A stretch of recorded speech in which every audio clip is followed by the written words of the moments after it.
এখন থেকে বেশ কয়েক ঘন্টা আগে আজ ভোর 4টা থেকে 6টা পর্যন্ত আমরা ব্রাজিলের ম্যাচ দেখেছি। এবারের বিশ্বকাপে ব্রাজিলের ষষ্ঠ শিরোপা মিশন ব্রাজিল শুরু করেছে এবং সেই ম্যাচে তারা জিততে পারেনি। উদ্বোধনী ম্যাচটা মানে তাদের জন্য মানে প্রথম ম্যাচ মরক্কোর সঙ্গে তারা পিছিয়ে পড়ে 1-1 গোলে ড্র করেছে। আমার মনে হয় যে সেই ম্যাচের রেশ এখনও সারা বিশ্বের যত ফুটবল ভক্ত আছে, স্পেশালি বাংলাদেশের যত ব্রাজিল ভক্ত, শুধু ব্রাজিল ভক্ত কেন, অন্যান্য যারা ফুটবল ভালোবাসে, বিশ্বকাপ দেখতে পছন্দ করে এবং সবার চোখেই এখনও সেই ম্যাচের রেশটা লেগে রয়েছে। তো সেই ম্যাচ নিয়ে আমরা আলোচনার জন্য এখানে উপস্থিত হয়েছি প্রথম আলোর বিশ্বকাপের আলোয় বিশেষ আয়োজনে। এবং এই আয়োজনে আমাদের সঙ্গে যোগ দিয়েছেন গত 1 দশক বা তারও বেশি সময় ধরে বাংলাদেশের ফুটবলের অন্যতম কোচ, আলোচিত কোচ এবং বিশেষভাবে তিনি সবার কাছে পরিচিত বাংলাদেশের প্রথম উইফা এ লাইসেন্সধারী কোচ জনাব মারুফুল হক। মারুফ ভাই, আপনাকে স্বাগতম আমাদের এই অনুষ্ঠানে। ধন্যবাদ আপনাকে। মারুফ, নিশ্চয়ই ম্যাচ দেখেছেন। ভোর রাতে যদিও খেলা দেখা অনেক কষ্টকর ব্যাপার, রাত জেগে খেলা দেখা, আবার খুব আমার মনে হয় না খুব বেশি ঘুমও হয়েছে। তো নিশ্চয়ই এখনও সেই ম্যাচের রেশটা আপনিও ভুলতে পারেননি, আপনার চোখেও লেগে রয়েছে ব্রাজিল ম্যাচের, এবং নিশ্চয়ই মনের মানে ভেতর থেকে আপনি নিশ্চয়ই অ্যানালাইসিস করছেন যে আসলে ব্রাজিলকে ব্রাজিল রূপে কেন আমরা দেখতে পাইনি এই ম্যাচটায়। কি আপনার কি ব্যাখ্যা? ধন্যবাদ। অ্যাকচুয়ালি যদি আমরা ব্রাজিলের মানে খুব বেশি দূরে যেতে পারি, নিকটবর্তী টিমগুলো ছিল সেই টিমটার সঙ্গে এই টিমটার অনেক অনেক ডিফারেন্স রয়েছে। আমি সেই দিক দিয়ে আমি আঞ্চলিক থেকে বলবো মানে একটু দুর্ভাগা উনি, কারণ উনি এতদিন যেসব টিম নিয়ে এই টিমগুলোতে একটা ব্যালেন্স থাকে, কিন্তু এই টিমটাতে সেই পরিমাণে ব্যালেন্স নেই। এবং আমরা যদি তার এই ব্রাজিলে জয়েন করার পরে সেই ন্যাশনাল টিমটাকে যেভাবে খেলাচ্ছেন, আপনি বলছিলেন যে আসলে কখনো উনি একটা 11 রেডি করতে পারেননি এবং একটা 11 দ্বিতীয় ম্যাচে ফার্স্ট খেলার পর দ্বিতীয় ম্যাচে শুরু করতে পারেননি। এদিক দিয়ে আমি বলবো যে ওনাকে বেশ কষ্ট করতে হচ্ছে। আরেকটা জিনিস হলো, আমরা ব্রাজিলে খেলা লাস্ট ওয়ার্ল্ড কাপগুলো মানে লাস্ট ওয়ার্ল্ড কাপ পর্যন্ত যতগুলো ম্যাচ দেখেছি, সেখানে দেখেছি আমরা ফার্স্ট কোয়ার্টার থেকে মানে সেকেন্ড কোয়ার্টার পর্যন্ত, মানে প্রথম 15 মিনিট, দ্বিতীয় 15 মিনিট, 30 মিনিট পর্যন্ত ব্রাজিল অপোনেন্টকে প্রেশারটা দেয়। সে অপোনেন্ট যেই থাকুক যে প্রেশারটা দেয়, সেই প্রেশারটা কিন্তু কালকে মানে রিভার্স হয়ে গেছে। এটার কারণ হলো যে আসলে এই লেভেলে খেলার জন্য যে ধরনের ওয়ার্ল্ড কাপে লাস্ট সময় খেলে আসছে যাদের দুইটা ফুলব্যাক, এই ফুলব্যাকটা আমার কাছে মনে হচ্ছে তার সেই অনুযায়ী সার্ভিসটা না থাকাতে সান্তোস এবং ইভানেজ, সেখানে তারা যে সাপোর্টটা পিছন থেকে আসবে সেই প্রেশারটা তারা সেই পর্যায়ে দিতে পারেনি। এই জন্য আমরা দেখছি প্রথম থেকে নিচে থাকাতে বরঞ্চ মরক্কো তাদের উপরে ফার্স্ট 2টা কোয়ার্টার বেশ একটা চাপিয়ে দিয়েছিল। মানে শুধু চাপিয়ে মানে বলাটা মানে ভয়ঙ্করভাবে তারা আপনার মানে যে গতিময় ফুটবল তারা খেলেছে মরক্কো, এটা কি আপনার কাছে মানে প্রত্যাশিত ছিল? একটা যদি আমরা বলি যে এভাবে ব্রাজিলের সাম্বা ফুটবল বনাম আফ্রিকার ঘরানার ফুটবল, পাওয়ার এবং ইউরোপিয়ান একটা মিশেল, সেই এই ধরনের ফুটবল যেটা মানে মরক্কো যেটা শো করলো আজকে, সেটা কি আপনি কি ভাবতে পেরেছিলেন? আমি অবশ্যই ভাবতে পেরেছিলাম। কারণ কি জন্য, যে আপনি একটা জিনিস দেখবেন যে লাস্ট ওয়ার্ল্ড কাপে 16টা প্লেয়ার যখন এই ওয়ার্ল্ড কাপ আবার স্টার্ট করে এবং সেখানে ম্যাক্সিমাম আবার স্টার্টিং 11-এ থাকে। কারণ লাস্ট ওয়ার্ল্ড কাপ সেমিফাইনাল পর্যন্ত আমরা দেখেছি মরক্কো, মানে আমি মনে করি যে তাদের ওই মিস্টেকটা না থাকলে ওরা অবশ্যই ফাইনাল খেলার দাবিদার ছিল। এবং সেখানকার 16টা প্লেয়ার যদি 4 বছর পর একই স্কোয়াডে থাকে, সেখানে অবশ্যই আমি মনে করি যে তাদের এই মানে আর মাঠের খেলা আছে আজকে যারা দেখেছি, সেটা হলো তাদের যে টেকনিক্যালি এবং ফিজিক্যালি তারা যে মানে স্কিল্ড, সেটা কিন্তু প্রতিটা বলই বোঝা গিয়েছে। আরেকটা জিনিস আপনি বলছিলেন যে ছন্দময়, গতিময়, এটা কিন্তু প্রেস কনফারেন্সে হাকিমি অথবা দিয়াজ বলেছিল যে আমরা কিন্তু আফ্রিকার ব্রাজিল, এবং সেটা কিন্তু আসলে আমরা মাঠে দেখতে পেরেছি। মানে এটা তো অসাধারণ আসলে। এটা খুবই, আমরা যদি আবার ব্রাজিল প্রসঙ্গে আসি, ব্রাজিলের আক্রমণ ভাগটাকে খুবই মানে দুর্বল মনে হয়েছে। দুর্বল মানে এই অর্থে বলবো যে খুব চোখে লাগার মতো ব্রাজিলীয়ভাবে যে তৈরি হওয়া, সেখানে কোথাও যেন একটা ঘাটতি ছিল।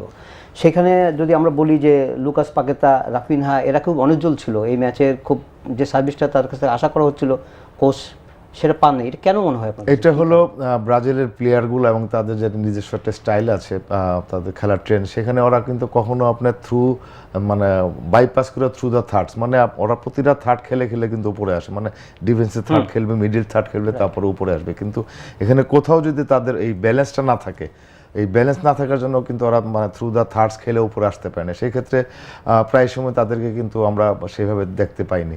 আরেকটা জিনিস হলো ব্রাজিল তাদের কিন্তু প্রতিটা টুর্নামেন্ট এবং প্রতিটা যতগুলো ম্যাচ খেলে সেখানে তো একটা টিপিক্যাল নাম্বার 9 থাকে। তো আমার কাছে মনে হচ্ছে দিয়াগো সেটা খুব একটা ফুলফিল করতে পারে না। সে ওখানে বল হোল্ড করা বা বল লিঙ্ক আপ প্লে, নিচে নেমে এসে প্লেয়ার মিডফিল্ডের সঙ্গে লিঙ্ক আপ প্লে করে, সেটাও কিন্তু সেভাবে আমরা দেখি না। এই কারণে তো তাকে 60 মিনিটে তুলে নেওয়া হলো এবং তার যে সে তো ইংলিশ প্রিমিয়ার লিগ খেলে, ব্রেন্টফোর্ডে খেলে। তো মানে টুর্নামেন্ট শুরুর আগের থেকেই ব্রাজিলের এই যে নাম্বার 9 পজিশনের যে দুর্বলতা নিয়ে কথা হচ্ছিল, যে ব্রাজিল একসময় অনেক ভালো ভালো নাম্বার 9 প্রডিউস করেছে এবং বিশ্বকাপ মঞ্চে আমরা অনেক দেখেছি। কিন্তু এইবারের এই মানে এই আলোচনাটা কিন্তু বিশ্বকাপ শুরুর আগে থেকেই আছে এবং এটা প্রথম ম্যাচেই দেখা গেল যে নাম্বার 9 পজিশনে যে প্লেয়ার, তার কাছ থেকে ব্রাজিল ওইভাবে, সে খুব মাঠে আছে বলেও তো ওইভাবে খুব ফোকাস ছিল না, ফোকাস ছিল না তার সঙ্গে। তবে ভিনিয়াস নিশ্চয়ই আপনি খুব মুগ্ধ হয়েছেন তার খেলায়। না, ও বরাবরের মতোই মানে তার যে স্বভাবসুলভ পারফরমেন্স, তার স্কিল ড্রিবলিং এবং তার মানে কাটব্যাক এবং মানে সারপ্রাইজিং শুটিং, এটা এবং সারপ্রাইজিং শুট থেকে তার একটা গোলও হয়েছে। আসলে থিয়াগোর কথা বলবো যে আপনার ব্রাজিল টিম যেভাবে তাদের ম্যাচটা মানে ডেভেলপ করে ডিফেন্স থেকে মিডফিল্ড থেকে অফেন্সে আসে, সেখানে কিন্তু সেখানে শুধু যে মানে থিয়াগোর পারফরমেন্স নিয়ে আমরা কথা বলবো, সেখানে কিন্তু তাদের মিডফিল্ডেও কিন্তু বেশ ঘাটতি ছিল। এবং একটা জিনিস দেখেন, যখন বল উইন করছিল ব্রাজিল, মরক্কোর অ্যাটাকগুলো বল উইন করাবো, সেগুলো আবার কিন্তু প্রগ্রেশনে যেতে পারছিল না, কারণ ওদের কাউন্টার প্রেস এবং তাদের পাসিং লেন বন্ধ করাতে কিন্তু অনেকগুলো মিস পাস হয়েছে এবং সেখান থেকে কিন্তু আবার মরক্কো অ্যাটাকে যেতে পেরেছে। সুতরাং আমরা যদি বলি আপনার মিডফিল্ডের কাজিমোরা, সেখানে আমরা সেভাবে দেখিনি তার আপনার লাস্ট ওয়ার্ল্ড কাপ বা লিগের মানে গুইমারেস তো সেও সেম একই, গোয়েমারেজও তার অনেকগুলো মিসপাস হয়েছে। এটা হলো আমার কাছে মনে হচ্ছে এখানে তাদের মানে মানে রুলগুলো যেটা ছিল, আমার কাছে মনে হচ্ছে আঞ্চলিক যেটা পছন্দ করেন সে ডিফেন্সিভ শেপে চলে আসবে 4-3-2-তে অথবা 4-4-2-তে, কিন্তু সেখানে কিন্তু আমরা ওখানে দুজনকেই পেয়েছি সবসময়। সেখানে উপর থেকে মাঝখান মানে উপর থেকে প্লেয়ার সেভাবে সাপোর্ট দিতে পারেনি, ব্লকগুলো কিন্তু পারফেক্টলি হয়নি এবং ব্লকে উইন করার পর যে ট্রানজিশন, সেই ট্রানজিশন খুব স্লো ছিল ব্রাজিল।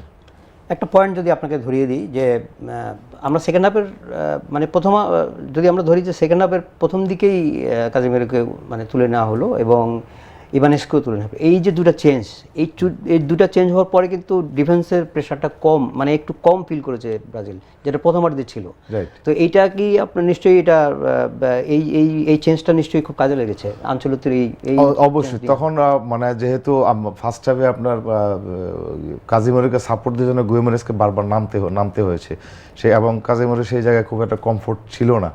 যখন ফেবিনো আসার পর কিন্তু গুইমারেজ আরও উপরে চলে গিয়েছে এবং সেই ক্ষেত্রে রাইট ব্যাক ডেনিলো আসার পর মানে কিছুটা হলো তাদের ভারসাম্য, আগে যে ডিফারেন্সটা ছিল সেই ডিফারেন্সটা কমে আসাতে ব্রাজিল উপরের দিকে বেশি বল রাখতে পেরেছে। মানে আমরা বলতে পারি যে চেঞ্জ দুটো খুব কাজে লেগেছে মানে দলের জন্য। সেটা তো ওভারঅল আঞ্চলিকের দিকে তাকিয়ে আছে পুরো ব্রাজিলের সমর্থক। আঞ্চলিক আমি দেখছিলাম যে ম্যাচ শেষের তার যে প্রতিক্রিয়া, সেই প্রতিক্রিয়া তিনি বলেছেন যে আসলে বিশ্বকাপের প্রথম ম্যাচটা আসলে জেতা যায় না মানে উনি ওই অর্থে বুঝিয়েছেন যে জেতা খুব কঠিন। আর এমন একটা দলের সঙ্গে খেলেছে যেটার হয়তো মরক্কো হয়তো বিশ্ব ফুটবলের ওরকম পাওয়ার হাউস না, কিন্তু ফিফা র্যাঙ্কিং যদি দেখেন যে 6 এবং 7, ব্রাজিল 6 এবং মরক্কো 7, মানে পিঠাপিঠি। এটা কিন্তু সাধারণ মানে ভাবে বোঝা খুব মুশকিল যে আসলে এতটা মানে মরক্কো বিশ্ব ফুটবলে এখন এতটা উপরে উঠে এসেছে।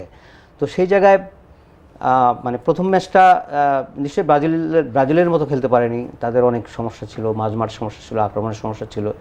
এটা হয়তো আমরা যদি তর্কের খাতে ধরে নিই যে এটা মানে প্রথম ম্যাচ একটু নার্ভাসনেস থাকতেই পারে। তো আপনার কাছে কি মনে হয় যে দ্বিতীয় ম্যাচটা যেটা হাইতির সঙ্গে হবে, সেই ম্যাচে মানে কী ধরনের একাদশ আপনি এক্সপেক্ট করছেন বা কী ধরনের চেঞ্জ আপনি ভাবছেন যে আঞ্চলিক আনতে পারেন?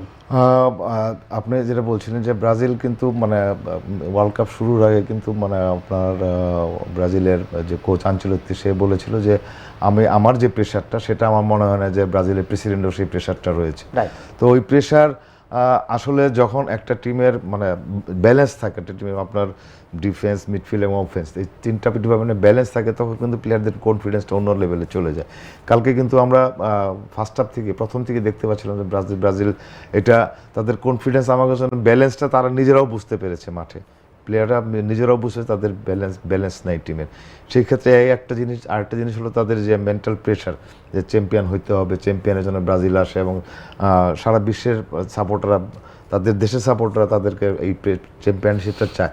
এই প্রেশারটাও আমার মনে হয় যে ব্রাজিল ইনিশিয়ালি রিলিজ করতে পারেনি, এবং এই প্রেশার মুক্ত যদি খেলতে পারতো তাহলে স্বাভাবিকটা আসবে। যেহেতু প্রেশার টাইম চলে গিয়েছে আমার কাছে মনে হচ্ছে, এবং সেকেন্ড ম্যাচ হাইতির সঙ্গে অবশ্যই ব্রাজিল মানে দুই একটা জায়গায় যদি চেঞ্জ করে নিয়ে আসে, এবং মানে আঞ্চলিক যে ফিলোসফি, সেই ফিলোসফি অনুযায়ী প্লেয়ার যদি পারফর্ম করতে পারে তাহলে অবশ্যই ঘুরে দাঁড়াবে। একটা জায়গায় কি আপনার কাছে মনে হয় যে ব্রাজিল বলতে যে আমরা সাম্বা ফুটবল মনে করি, ব্রাজিলের প্লেয়ারদের যে ইন্ডিভিজুয়াল যে স্কিল, মানে ঝলক, যেটা আমরা ভিনিসিয়াসের কাছ থেকে কিছু মানে একটু মানে মুহূর্তের জন্য দেখেছি, এবং সেই মুহূর্তটাই ব্রাজিলকে আসলে ম্যাচে ফিরিয়ে এনেছে, এবং শেষ পর্যন্ত একটা পয়েন্ট তারা হয়তো পেয়েছে। কিন্তু খেলোয়াড়দের সেই আগের সেই ব্রাজিল, সেই 70-80-90 দশকের ব্রাজিল, আর এখন আপনি তো নিশ্চয়ই অনেক দিন থেকে খেলা দেখেন, সেই ইন্ডিভিজুয়াল স্কিলের কোথাও কি একটু প্লেয়ারদের সেই ঝলক, আবার নেইমারের অভাব, এই সমস্ত জায়গাগুলো কি মনে হয় যে ব্রাজিলের একটু? এটা আমি অবশ্য অনেকদিন যাবত বলে আসছি, কারণ আপনার সেই 80-র দশকের 90 দশক বা তারও আগের যে মানে সাম্বা ফুটবল বা ছন্দময় ফুটবল, সেটা কিন্তু আর আসবে না।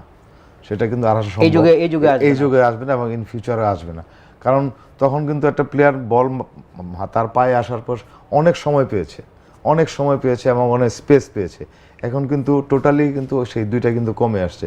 প্লেয়ার বল পায়ে আসার পর কিন্তু খুব একটা সময় পাচ্ছে না, এবং সে স্পেসও পাচ্ছে না। এই দুইটা না পেলে কিন্তু তার ছন্দময় বা সাম্বা যেটা আমরা বলি, সেটা কিন্তু করা সম্ভব না। যেহেতু আপনার টোটালি মানে স্পোর্টস সায়েন্স এবং মানুষের ফিজিওলজিক্যাল যে সায়েন্স, সেটা ইমপ্রুভ হওয়াতে ক্যাপাসিটি বেড়ে গিয়েছে। মানুষের ক্যাপাসিটি বাড়াতে এই স্পেস এবং টাইমটা প্লেয়ার আর পাচ্ছে না, সেজন্য আমরা এটা আর দেখতে পাবো না। কিন্তু এর ভিতরেও ইন্ডিভিজুয়াল কিছু স্কিল আমরা যেরকম কালকে দেখলাম আপনার ভিনিসিয়াস জুনিয়র, সেই ক্ষেত্রে এরকম প্লেয়ার আসবে, কিন্তু তারা একবারে থ্রু আউট 90 মিনিটস যে একই ধরনের পারফর্ম করে সেই সুযোগ পাবে না।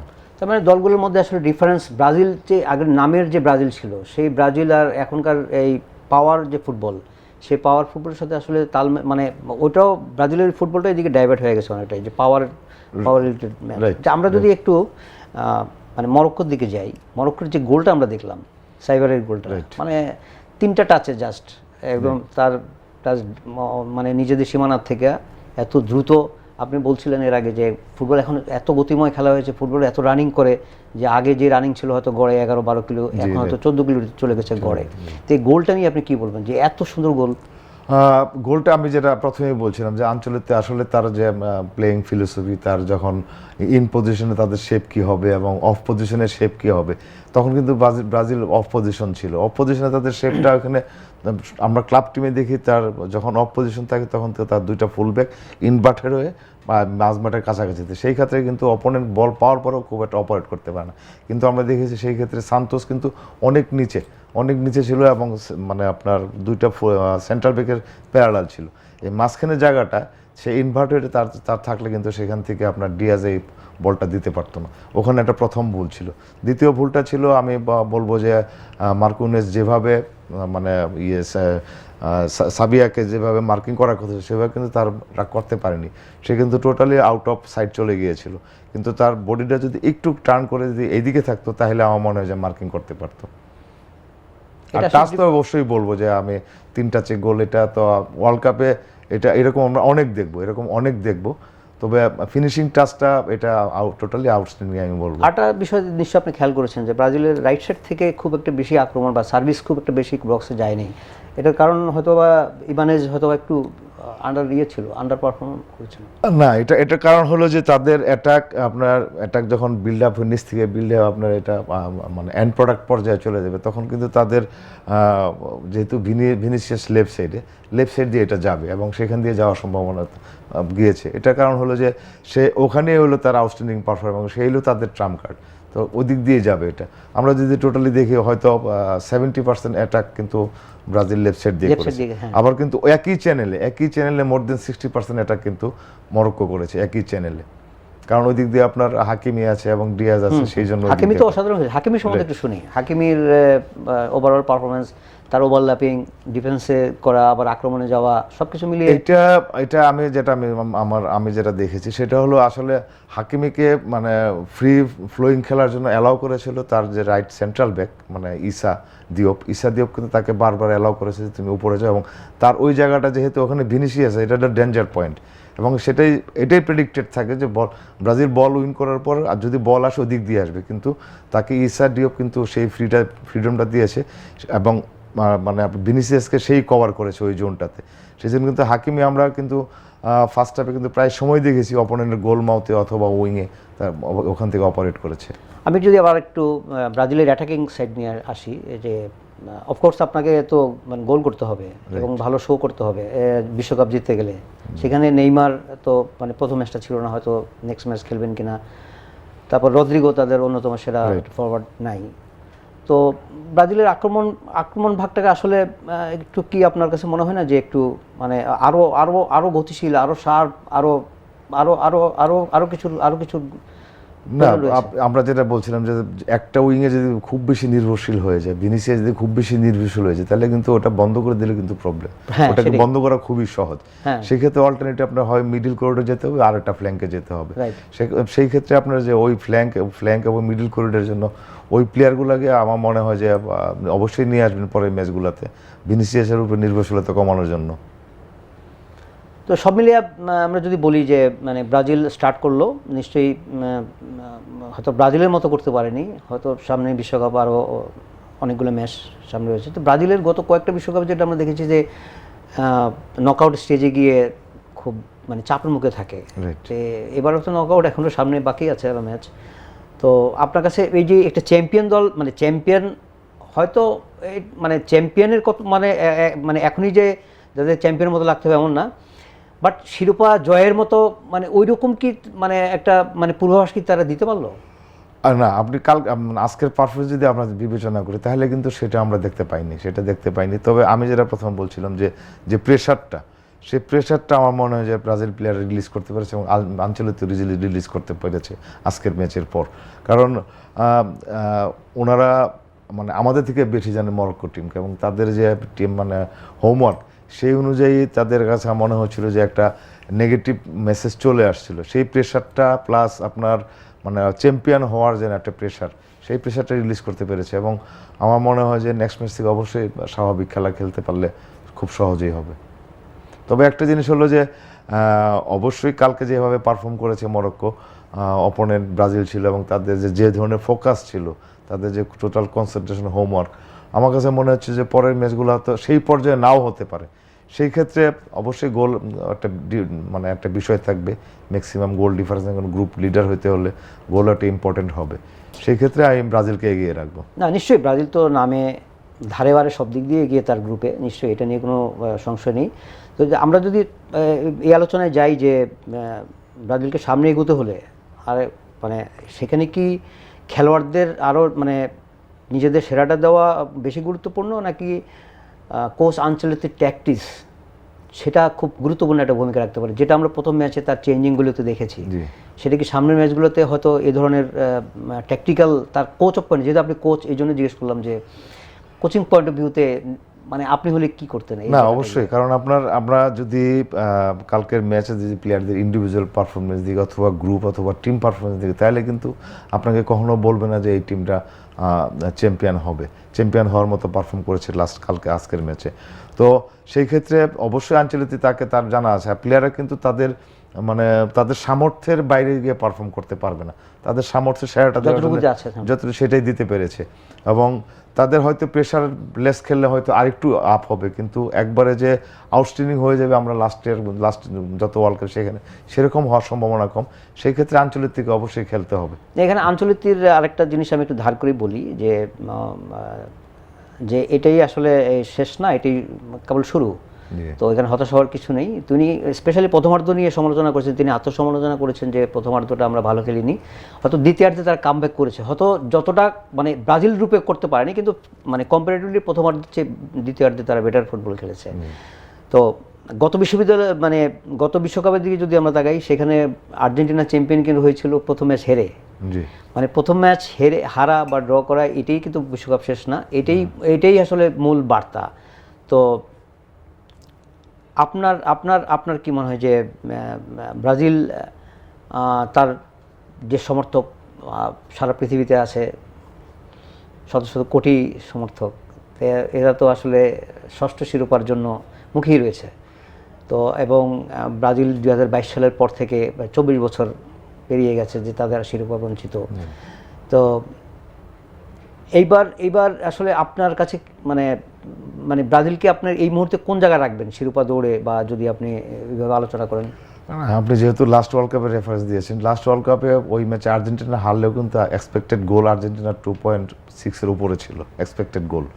কালকে কিন্তু এক্সপেক্টেড গোল ব্রাজিলের ছিল 1.34 সামথিং এবং মরক্কোর ছিল 1.4 সামথিং। তাহলে মরক্কোর এক্সপেক্টেড গোল বেশি ছিল। সেই ক্ষেত্রে আমরা কি দেখতে পাই যে আসলে যে পরিমাণ অ্যাটাক হওয়ার কথা, গোল হবে এরকম পর্যায়ে কিন্তু ব্রাজিল এখনও মরক্কো থেকে পিছিয়ে আছে। হ্যাঁ, অবশ্যই। তাহলে এই ক্ষেত্রে ব্রাজিল তাদের ক্যাপাবিলিটি যা আছে সেটার বাইরে গিয়ে পারফর্ম করতে হবে এবং চ্যাম্পিয়ন হওয়ার জন্য আসলে ব্রাজিল টিমতে অবশ্যই ট্যালেন্টের অভাব নেই, কিন্তু সেই ট্যালেন্টগুলা যখন আঞ্চলিকটির প্ল্যান এবং তার ট্যাকটিক্সের ভিতরে যদি পারফর্ম করতে পারে, তাহলে আমরা সেই পর্যায়ে দেখতে পারবো আশা করি। আর ব্রাজিলের ওভারঅল যদি আমরা ইন্ডিভিজুয়াল আর কয়েকজন খেলোয়াড় নিয়ে বলি, শেষ দিকে এসে স্পেশালি বার্সেলোনার রাফিনিয়া, মানে ওকে আপনি কেমন দেখলেন? মানে তার কাছ থেকে আমরা রাফিনিয়া ফার্স্ট হাফে যেটা ছিল, সে কখনো নাম্বার উইংয়ে চলে যাচ্ছিল অথবা নাম্বার 10-এ আসছিল। তো কিন্তু সেকেন্ড হাফ কিন্তু সে নাম্বার 9-এ চলে গিয়েছিল, টোটালি নাম্বার 9-এ, এবং সেখানে ওর মুভমেন্ট শুধু অফ দ্য বলেই দেখেছি আমরা। অন দ্য বলে একটা বল কাটব্যাক থেকে সে আসলে পারফেক্ট সে কানেক্ট করতে পারেনি। এছাড়া রাফিনিয়া, আমার কাছে মনে হচ্ছে রাফিনিয়াও প্রেশারে ছিল। সো আশা করি সে নেক্সট ম্যাচে তার প্রেশার থেকে বেরিয়ে আসতে পারবে। কারণ ওই যেটা বলছিলাম যে যখন একটা টিম এক পাশে একদিকে নির্ভরশীল হয়ে যায়, তখন কিন্তু ওই প্লেয়ারটা কিন্তু আর সেই জায়গায় থাকতে পারে না। সে কিন্তু তার পজিশন চেঞ্জ করে সে ওই সিস্টেমটার সঙ্গে নিজেকে অ্যাডাপ্ট করার চেষ্টা করে। কিন্তু যখন সব দিক দিয়ে এক ধরনের যাবে, তখন কিন্তু যার পজিশন থেকে সেই পজিশনটা তার ম্যাচের যে ট্যাকটিক্স থাকে সেই অনুযায়ী পারফর্ম করতে পারে। এটা আমি দেখছিলাম যে নেক্সট ম্যাচে হয়তো ব্রাজিলের কোচ 2-3টা চেঞ্জ করতে পারে। মানে কোন জায়গায় চেঞ্জ আপনি দেখেন যে 11টা, স্পেশালি 11, যে এর আগে যেটা আমরা আলোচনা করছিলাম যে আঞ্চলিক 12টা ম্যাচেই তার অধীনে ব্রাজিল খেলেছে, সেগুলোতে সে খুব সেট 11 দাঁড় করতে পারেনি, প্রতি ম্যাচেই তাকে এটা চেঞ্জ করতে হয়েছে। মানে সামনের ম্যাচটা আসলে কোন জায়গায় আপনি মনে করেন যে তার রেকটিফাই করার সুযোগ আছে, একাদশে চেঞ্জিংয়ের সুযোগ আছে? স্পেশালি আরেকটা জিনিস যে দানিলো নামার পরে হয়তো ওই যে তাদের ইয়েটা একটু ডিফেন্সিভ যেটা একটু স্টেবল হলো। তো নেক্সট ম্যাচটায় তাদের 11টা আপনি কেমন দেখছেন? এখানে আমি মনে করি যে ওনার একটু প্রবলেম আছে আমার কাছে মনে হচ্ছে, কারণ ক্যাজিমোরে কিন্তু তার সেই আগের পারফরমেন্সে নেই এবং কালকে বয়স হয়ে গেছে তো অনেক, শুরু করতে পারেনি। ওনাকে বাধ্য হয়ে ফেবিনোকে দিতে হয়েছে এবং ফেবিনো আমার কাছে মনে হচ্ছে না থ্রু আউট 90 মিনিটস এরকম পারফর্ম করতে পারে, এবং এরকমই হয়তো থাকবে। এক হাফ বা বেশিরভাগ সময় একজন খেলবে আর বাকি অংশ একজন খেলবে, এটাই থাকতে পারে। আর আমার কাছে মনে হচ্ছে যে লাস্ট কালকের ম্যাচে যে রাফিনিয়া অবশ্যই থাকবে এবং ইয়েও থাকবে, আপনার থিয়াগো একটা চেঞ্জ দরকার রয়েছে। সেখানে কোন হয়তো শুরু করতে পারে, কিন্তু একটা অ্যাটাকিং উপরে সাইডে দুইটা চেঞ্জ দরকার, আর পিছনে একটা চেঞ্জ দরকার। আর একই সঙ্গে আমার কাছে মনে হচ্ছে যে গ্যাব্রিয়েল এবং আপনার মার্কুইনোস, তাদের একটু কোথায় জানিয়ে তাদের আন্ডারস্ট্যান্ডিং একটু ঘাটতি রয়েছে। সেটা 3-4 দিন সময় আছে, এগুলো কাটিয়ে উঠতে পারলে। আর যেটা ড্যানিলোর কথা বললেন, আসলে আপনার ওখান থেকে যখন সে একটা ফুলব্যাক, এখন কিন্তু ফুটবলে আপনার ফুলব্যাককে আপনার কি বলে, ফুলব্যাককে বলে টেররিস্ট উইঙ্গার। একটা যখন ওই ফুলব্যাক তার উইঙ্গার হিসেবে তার পারফরমেন্স যত বেশি মাঠে অ্যাপ্লাই করতে পারবে, তখন কিন্তু অপোনেন্টের সেইভাবে কিন্তু ওরা উপরে উঠতে পারে না। এই অ্যাটাকিং প্রেশারটার জন্যই তারা ফ্রি ফ্লো খেলতে পারে না। আরটা যদি আমরা যাই যে এনরিকের সঙ্গে, এনরিকে অনেকে তো তার উপরে খুবই হাই রেটেড প্লেয়ার মনে করে থাকে, যেটা লুকাস পাকেতাকে খেলানো হলো তার জায়গায়। তো এই জায়গাটাকে কি পরে অবশ্য তাকে চেঞ্জিংয়ে নামানো হলো, আপনি মনে করেন যে এই জায়গাটায় ওকে নেক্সট ম্যাচে 11-এ সুযোগ আছে? আমার কাছে মনে হচ্ছে পাকুইতাই শুরু করবে, কারণ ওখানে পাকুইতার সঙ্গে রাফিনার একটা কম্বিনেশন আন্ডারস্ট্যান্ডিং মুভমেন্ট আছে, সেটা সবাই পারবে, কিন্তু যেটা প্রুভ হয়ে যায় সেটা আবার ওটারই উপরে থাকে একজন কোচ। মানে আপনি কোচ হলে আপনি নিচে এইভাবে যেতেন? না, যদিও মার ভাই আপনি দীর্ঘদিন থেকে ফুটবল কোচিংয়ের সঙ্গে যুক্ত আছেন, তো আর ফুটবলও অনেক বছর থেকে ফলো করছেন, তো অ্যাজ কোচের পয়েন্ট অফ ভিউ থেকে, মানে আমি যদি বলি যে কার্লো আনচেলত্তি নিজে বিশ্বকাপ খেলেছেন, 86 বিশ্বকাপ, 90 বিশ্বকাপ, 1994 বিশ্বকাপে তিনি ইতালির অ্যাসিস্ট্যান্ট কোচ ছিলেন। এখন তার বিপুল একটা প্রত্যাশার চাপ রয়েছে তার মধ্যে, মানে কোচের মনস্তাত্ত্বিক বিষয়টা কেমন? এই যে এত চাপ, আপনিও নিশ্চয়ই আবাহনীর কোচ হিসাবে চাপের সঙ্গে পরিচিত, এই চাপটা আসলে কোচে কীভাবে হ্যান্ডেল করে? এটা কোচে আমি যেটা আসলে মানে ওনাদের বেড়ে ওঠা আর আমাদের বেড়ে ওঠা অবশ্যই এক না, এটা আকাশ পাতাল পার্থক্য। একটা জিনিস হলো যে একজন কোচ প্রথমে তার টার্গেটটা সেট করেন, এবং টার্গেটটা সেট করবেন কি দিয়ে? তার যে রিসোর্সগুলো আছে, যে তার স্কোয়াডে যে মানে প্লেয়াররা আছে, তাদের সক্ষমতা কতটুকু, এটা কোচ অবশ্যই জানেন, এবং সেই ক্ষেত্রে টার্গেটটা সেভাবে সেট করেন। এবং এই টার্গেট সেটের সঙ্গে সঙ্গে প্লেয়ারের সক্ষমতা এবং মাঠের পারফরমেন্স, তিনটা সমন্বয় যখন দেখা যায়, তখন কিন্তু টার্গেটটা আপনার অ্যাচিভ করা সম্ভব হয়। তবে এখানে প্রেশার তো অবশ্যই আছে। আমি আগেই বলেছি, ব্রাজিল প্রেসিডেন্ট থেকে বেশি চাপ হলো আনচেলত্তির। এই প্রেশার রিলিজ আসলে একজন এককভাবে প্রেশার রিলিজ করেন, কারো মানে এটা সোশিও ইকোনমিক্সের আপনার ইকোনমিক্যাল স্ট্রাকচারের উপর নির্ভর করে, রিলিজিয়াসের উপর নির্ভর করে, এগুলোর উপর নির্ভর করে কে কীভাবে সিস্টেম মানে প্রেশারটা রিলিজ করে। একবারে একটা ওয়ে আছে কোচের, এটা কিন্তু কোথাও বলবো না প্রেশার কীভাবে রিলিজ করবে, যার প্রেশার রিলিজের ওয়ে যে ফাইন্ড আউট করে নেয়। তো আমরা যেহেতু মুসলমান, আমরা এইভাবে বড় হয়েছি, তো আমরা চিন্তা করি আমাদের ধর্মের ভিতর দিয়ে কীভাবে প্রেশার রিলিজ করা যায় সেদিকেতে। ওখানের কালচার ওরা হয়তো অন্যভাবে করতে পারে, বা অথবা ধর্মীয়ভাবেও করতে পারে। না, সেটা তো আছেই, সেটা ধরেন আপনার। আর আরেকটা জিনিস হলো, কোচ যখন খুব বেশি ফার্স্ট্রেটেড থাকে, তো মানে আমি যখন খুব বেশি ফার্স্ট্রেটেড থাকি টিম নিয়ে, এটা সব ক্ষেত্রে হয়, যখন নেক্সট সেশন শুরু হয় তখন ওই ফার্স্ট্রেশনটা কেটে যায়, কারণ তখন তার মানে ওই গোলটার জন্য তার কি করা প্রয়োজন, তার কোথায় অ্যাজ এ কোচ কোথায় ভুল ছিল, প্লেয়ারদের কোথায় ভুল ছিল, সেটা কিন্তু তার মানে ওয়ার্কআউট মানে সে অলরেডি হোমওয়ার্ক করে সেই অনুযায়ী তার planning, session design, individual player session design করে সে কিন্তু মাঠে আসার পরে সেই প্রেশারটা অনেকাংশে রিলিজ হয়ে যায়, কারণ নতুন একটা আশা নিয়ে আসেন, নতুন একটা প্ল্যানিং নিয়ে আসেন, যখন কি হয়েছে সেটার থেকে সে লার্নিং নিয়ে নেয়, তারপর হলো ওইটা ইমপ্লিমেন্টেশন। আমার বিশ্বকাপ শুরুর দিনে আমাদের প্রথম আলোয় যে মানে আপনার কলাম ছিল, সেখানে আপনি বলেছিলেন যে এই বিশ্বকাপে কোচদের মধ্যে আপনি আনচেলত্তিকে বেশিই দেখবেন, কোচ হিসাবে তাকে বেশি ফলো করবেন। তো প্রথম ম্যাচটায় আপনি আসলে তাকে মানে কোন জায়গায় তাকে করবেন, মানে তাকে বেশি নম্বর দিবেন, অথবা মনে করেন যে তার কোন জায়গায় ট্যাকটিক্যালি হয়তো আরেকটু হয়তো অন্যভাবে, মানে আপনার চিন্তায় আর কি, মানে কিভাবে আপনি এটা করবেন? প্রথমত যে আপনার প্রথম প্লেয়াররা যেভাবে ভুল করছিল, আমি আনচেলত্তির কোনো টিমে কখনো কোনো প্লেয়ারদের সেভাবে ভুল করতে দেখিনি। আমি যতদিন থেকে ওনাকে ফলো করি, ওনার টিম ফলো করি, তো প্লেয়ারদের এত শত ভুলের পরে কিন্তু অনেক কাম কুল ছিলেন, প্রথমার্ধে স্পেশালি রিঅ্যাক্ট করেন নাই কোনোদিন। রিঅ্যাক্ট করলে সেটা খুব বেশি মানে একবারে যেটা মানে প্রকাশ পেয়েছে সেটা কিন্তু ছিল না, সেটা নিজের ভিতরে রেখেছে যে প্লেয়ারদের পারফরমেন্স তার প্ল্যান অনুযায়ী এবং সেটা পারফর্ম করতে পারছে না, এটা তো বোঝা যাচ্ছিল, কিন্তু সেভাবে রিয়াকশন করেনি একটা। আর সে কিন্তু সময় দিয়েছে প্লেয়ারদেরকে, ফার্স্ট ম্যাচ হিসেবে সময় দিয়েছে। উনি কিন্তু প্রথম 10-15 মিনিটে 20 মিনিটের ভিতরে চেঞ্জ করে ফেলতে পারতেন, যাদেরকে তাদেরকে প্রথমেই করতে পারতেন, কিন্তু তাদেরকে সময় দিয়েছেন, যেহেতু ফার্স্ট ম্যাচ সবাই প্রেশারে আছে, হয়তো টাইমিং এটা রিলিজ হয়ে যাবে, এবং তিনি এটা হাফ টাইমে করেছেন আর চেঞ্জটা।